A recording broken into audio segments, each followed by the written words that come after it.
Friends, तुमचं मायस्कूल चॅनलमध्ये स्वागत आहे. आज आपण इयत्ता 4थीच्या बालभारती पुस्तकातील कविता 23वी मना खानदेशनी माटी ही कविता बघणार आहे.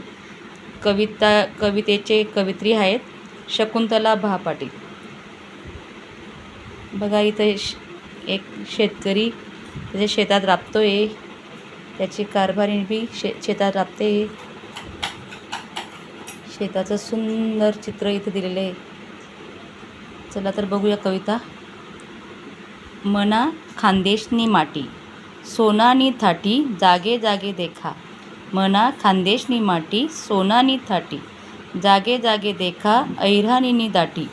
मना खानदेशनी माटी सोनानी मूस शिवारे शिवारे हिरवागार ऊस. मना खानदेशनी माटी सोनानी मूस शिवारे शिवारे हिरवागार ऊस.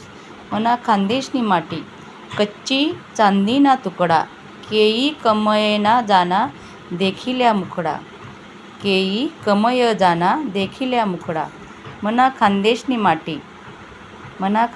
माटी लोणीसारखी मऊ पिकस सालो साल साय माय गऊ.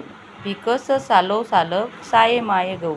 मना खानदेशनी माटी माटी भागवान सदा तिना जीववर नाही कसा निवान.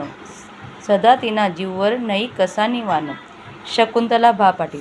बघा, मना खानदेशनी माटी म्हणजे माझ्या खानदेशची माटी. म्हणजे खानदेश हे खानदेश हा विदर्भ आपला महाराष्ट्रातला भाग आहे. जळगाव जिल्ह्यात खानदेश येतो. त्याच्यात एका शेतकरीने आपल्या मातीचं वर्णन केलेलं आहे. आपल्या शेतातल्या पिकाचं वर्णन केलं आहे. मना खानदेशनी माटी म्हणजे माझ्या खानदेशची माटी. सोनानी ताटी म्हणजे माझी खानदेशची माटी सोन्याच्या ताटासारखी आहे. जागे जागे देखा ऐराणीनी दाटी म्हणजे जागोजाग माझ्या खानदेशामध्ये जागोजाग ऐराणी भाषा बोलली जाते. मना खानदेशनी माटी सोनानी मूस माझ्या खानदेशच्या माटीमध्ये सोनानी मूस म्हणजे सोन्याचा जन्म होतो. म्हणजे सोन्यासारखं उत्पन्न येतं. पीक पिकवलं जातं. शिवारी शिवारी हिरवागार ऊस. शिवारी म्हणजे प्रत्येक शेतांमध्ये हिरवागार ऊस पिकवला जातो. मना खानदेशनी माटी कच्ची चांदीना तुकडा. मना खानदेशनी माटी कच्ची चांदीना तुकडा माझ्या खानदेशच्या माटी म्हणजे कच्च्या चांदीचा तुकडा आहे.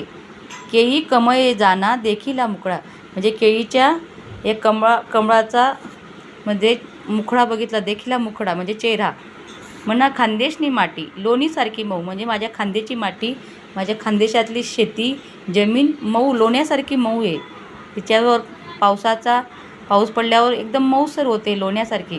पिकच सालो साल साये माये गहू माझ्या खानदेशच्या मातीमध्ये खानदेशच्या शेतातल्या जमिनीमध्ये सालोसाल वर्षानुवर्ष सायमाय म्हणजे गहू तांदूळ पिकतात.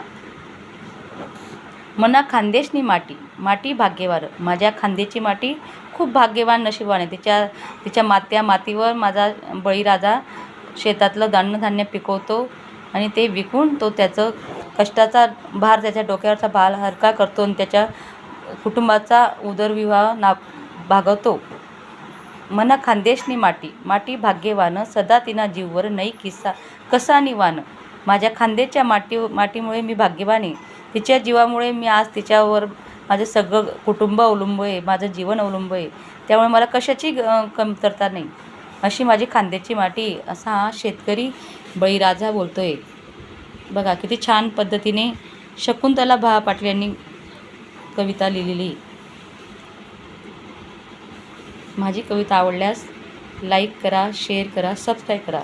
थँक्यू.